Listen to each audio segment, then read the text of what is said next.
Alfredo, ¿te animarías para terminar a leer el inicio de Un Mundo para Julius? Claro. Acá claro. lo hemos impreso y yo voy a darme el gusto de, mientras tú lees, leerlo en esta edición de Paysa, junto contigo, si me permites. Por supuesto, yo en silencio, tú en voz alta.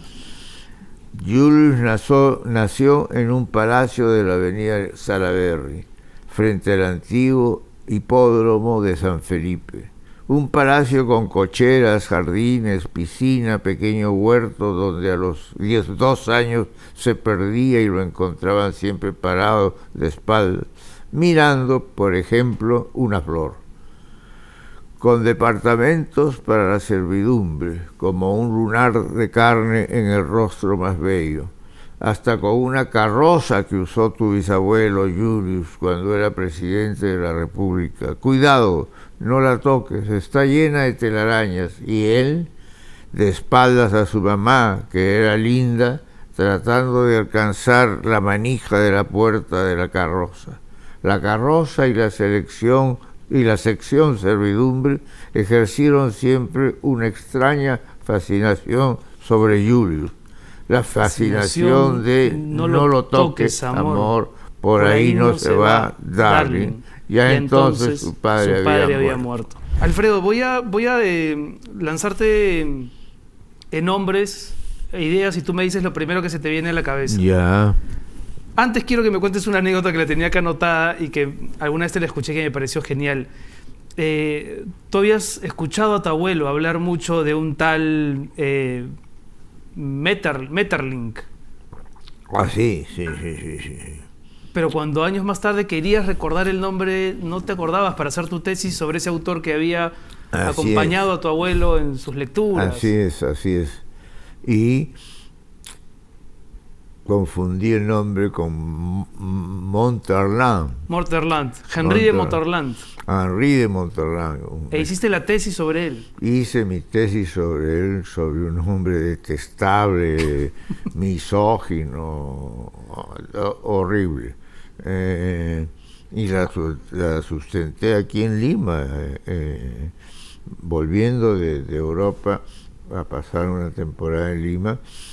Sustenté esa tesis y ahora ni la enseño, porque era una vergüenza realmente. Claro, porque este Henri de Monterland era un personaje, como tú dices, claro, absolutamente misógino, machista. Exactamente, un idólatra de sí mismo.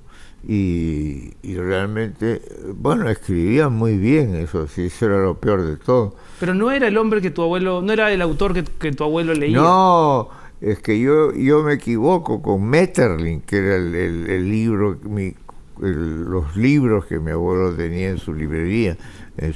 Maurice Metterlink. Maurice Metterlink, sí, yo me fui con Henri de Monterland por error, ¿no? Y además Henri de Monterland era un hombre detestable, era misógino, se pasaba la vida burlándose de las mujeres y era odiado en París, con lo cual fui bastante impopular entre mis profesores por tratar del tema Monterland. Bueno, a ver, te hago algunas palabras, te lanzo algunos nombres y tú me dices lo primero que se te viene a la cabeza. A ver, no sé si tenemos la musiquita del ping-pong que siempre ponemos acá, señor director. Ahí está. César Vallejo. César Vallejo. La soledad. La soledad. Julio Ramón Ribeiro. La maravilla. La maravilla. Mario Vargas Llosa. El campeón. Arguedas. Arguedas. Arguedas, la tristeza.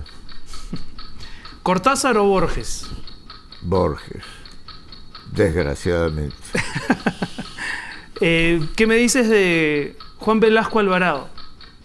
Pasé una noche memorable con él. ¿Con Velasco Alvarado? Sí, memorable. A ver, paremos el ping-pong para que nos cuentes la noche con Velasco. Me invitó a Palacio de Gobierno en una de mis estadías, porque yo había logrado vender una carta que firmamos los peruanos, entregársela a la señora Velasco para recibir dinero para pagar la segunda operación de Julio Ramón. No lo recibían a Julio Ramón Ribeiro en la clínica porque no habían pagado la factura de la operación anterior. Y entonces, pues, una noche yo hice que varios pintores, escultores peruanos, escritores también, hiciéramos una colecta para mandarle algún dinero a Julio Ramón, pero además la señora Consuelo de Velasco estaba en París, y el día que se fue al Perú, que regresó al Perú, ese día, pues, en la noche nos unimos un montón de escultores, pintores, y conseguimos entregarle a la señora Velasco. Fui yo el que lo conseguí, porque cuando fui a entregar esto había un tumulto en la embajada del Perú, porque la señora viajaba y habían ido 1000 peruanos a pedirle 1000 cosas. Como yo era amigo del chofer de la embajada, le entregué esto al chofer y le dije: usted va a ser la última persona que está sola con la señora Velasco, por favor le entregue esto. Oye, con una gran simpatía la señora contestó diciendo que el caso sería atendido.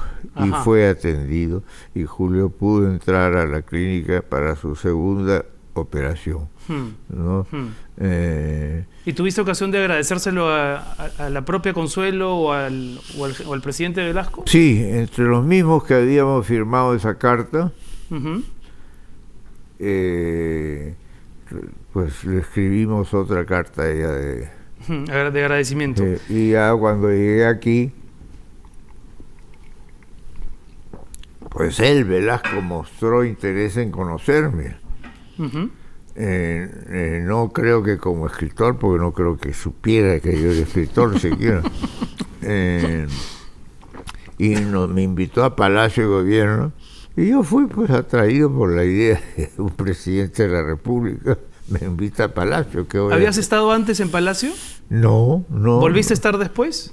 Sí, después volví a estar, pero antes no. Y entonces tuve una noche de jarana con Velasco. Me di cuenta que él hacía trampa, porque yo bebía whisky y él bebía té. En unos vasos de whisky igual, o sea, me engañaba. Y caímos al punto de cuál era el precio de un ser humano, ¿no? Esa era la conversación, ¿cuál era el precio de un ser humano? Era un toma y daca, ¿no? ¿Cuál era el precio de un ser humano? Y quería él saber mi precio. Y no tengo precio, pues, general, no tengo precio, Dios me ha hecho así, sin precio, ¿no? Y al final me dijo: mire, Bryce, al despedirnos ya, usted no me va a convencer jamás en la vida de que usted no tiene precio. Hasta que por fin ya me iba del Palacio, y le dije, pues, que mi precio era ser embajador en Venecia. Ese era mi precio. Él me dijo: perfecto. Y cuando ya yo me despedí, me iba muy astutamente, me había tratado con mucha más astucia que yo él, me dijo: ¿sabe usted, Bryce, que en Venecia no hay embajada? O sea, fue lo más cerca que estuviste de ser embajador. Lo más cerca que estaba en mi vida. Bueno, continuemos con el ping-pong, Alfredo. Si te digo Alan García, ¿qué me dices? Me da pena. Ya te explicaré por qué, ¿no? Si te digo Toledo, si te digo Alejandro Toledo. Vergüenza. Pedro Pablo Kuczynski. Kuczynski, PPK. PPK. Papelón. París. Siempre regresaré a París. Lima. Lima, San Isidro. Martín Romaña. Un personaje entrañable, realmente. Uno de los libros que me ha traído satisfacciones por parte del público, ¿no? ¿Existe la inspiración? No, yo creo que insiste la transpiración. La transpiración, el trabajo, ¿verdad? Claro. La dedicación. ¿Vodka tonic o dry martini? Vodka tonic, por Siempre, supuesto. toda la vida. Igual que James Bond, además. Revuelto pero no agitado. Revuelto pero no agitado. ¿Cuento o novela? Depende de cuál es el autor, por supuesto. Para ti, digamos, ¿en qué género te sientes más? Yo en la novela he estado más a gusto, sí. En la novela he estado más a gusto. ¿Humor o ironía? Ironía. ¿Los boleros de Agustín Lara o los de Daniel Santos? Unos son en francés y los otros en italiano. ¿Hemingway o Faulkner? Hemingway. ¿Alguna vez dijiste que tú habías sido en París más feliz que Hemingway? Claro, pues Hemingway decía que para ser feliz en París había que ser muy pobre, estar muy enamorado, eran las bases, ¿no? Y yo dije pues que yo había sido más feliz que Hemingway porque él era pobre en dólares y yo en soles. Sí, mucho más, y estaba enamorado, mucho más que Hemingway. A ver, vamos con las últimas. Amistad. Lo mejor que hay. Amor. El amor. El amor, horas felices. Horas felices.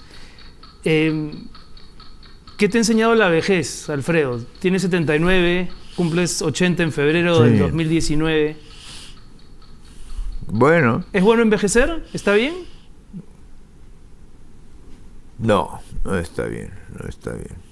Yo estoy contento con la edad que tengo porque me siento bien y porque todavía tengo ilusiones, pero preferiría... Ahora no podría jugar un partido de fútbol, por ejemplo, y eso es una vaina, ¿no? Sí. ¿Tu palabra favorita? Mi palabra favorita, Sylvie. ¿Perdón? Silvia. Silvia. Sylvie. Sylvie. ¿Quién es Sylvie? Una princesa que yo he querido toda mi vida. Qué bonito que tu palabra favorita sea el nombre de una mujer que has querido toda tu vida. Sí. ¿Y tu mala palabra favorita? Mi mala palabra favorita... No me digas el nombre de una ex esposa. No, ni hablar. No, ni hablar. Mi palabra favorita. ¿Tu mala palabra favorita? Mi mala palabra favorita, condenado. Condenado. Sí. Una vez contaste una historia increíble que no sé si te pasó en México o aquí en Lima, pero que tú te habías pasado todo el día escribiendo y estabas agotado y saliste ya por la tarde-noche al Juanito de Barranco o algún bar, no recuerdo cuál, recién a ingerir algo y pediste una copa de alcohol, pero llegaste muy mareado y el mozo te dijo algo espléndido, ¿recuerdas? Pero eso no fue No fue aquí. No fue aquí, eso fue en Menorca. En Menorca. En los años 70, que me fui a escribir todo el verano, vacaciones universitarias, me fui a escribir a Menorca. Y pues hacía una vida muy recoleta mientras escribía y por las noches me iba al bar del pueblo a comer algo y beber unas copas, ¿no? Y un día me iba, ya había tomado mis copas y había comido, y el dueño del bar me dijo: señor, es usted el cliente más raro que yo he tenido en mi vida. Y digo: ¿por qué? Porque usted es el único cliente que llega borracho y sale sobrio. Y era que yo venía mareado de trabajar. Y me iba allá y me tomaba un par de coñacs, me relajaba, comía algo y me iba muy bien, ¿no? Por cierto, hay dos preguntas del ping-pong que se me quedaron. Una es, ¿tu cine favorito? ¿Mi? ¿Tu cine? ¿Hay un cine que recuerdes con especial cariño? El cine italiano de los 70, sí. ¿Y un bar? Un bar, aquí en Lima, el Bar Olé. El Bar Olé. Sí. Alfredo, ¿te animarías para terminar a leer el inicio de Un Mundo para Julius? Claro. Acá lo hemos impreso y yo voy a darme el gusto de, mientras tú lees, leerlo en esta edición de Paysa, junto contigo, si me permites. Por supuesto, yo en silencio, tú en voz alta. Julius nació en un palacio de la avenida Salaberry, frente al antiguo hipódromo de San Felipe. Un palacio con cocheras, jardines, piscina, pequeño huerto donde a los 2 años se perdía y lo encontraban siempre parado de espaldas, mirando, por ejemplo, una flor. Con departamentos para la servidumbre, como un lunar de carne en el rostro más bello, hasta con una carroza que usó tu bisabuelo Julius cuando era presidente de la República. Cuidado, no la toques, está llena de telarañas. Y él, de espaldas a su mamá, que era linda, tratando de alcanzar la manija de la puerta de la carroza. La carroza y la sección servidumbre ejercieron siempre una extraña fascinación sobre Julius. La fascinación de no lo toques, amor, por ahí no se va, darling. Ya entonces su padre había muerto. Alfredo, muchas gracias por venir, de verdad. No, muchas gracias. Yo tengo que agradecerle a RPP por haberme confiado este espacio. Y si tengo que todos los días hablar sobre noticias, a veces intrascendentes, a veces triviales, para una vez poder tener conversaciones como esta, lo seguiré haciendo todo el tiempo que pueda. Muchas gracias, Renato, muchas gracias. Sí, no, muchas gracias.